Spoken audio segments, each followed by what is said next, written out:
It's stuck. Stuff? If it gets stuck, it's stuck. Oh, yeah.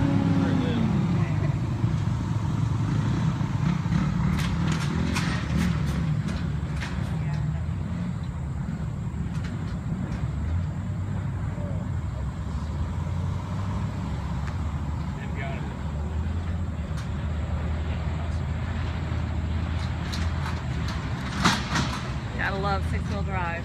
Yeah. It's still better than four-wheel drive. That's right.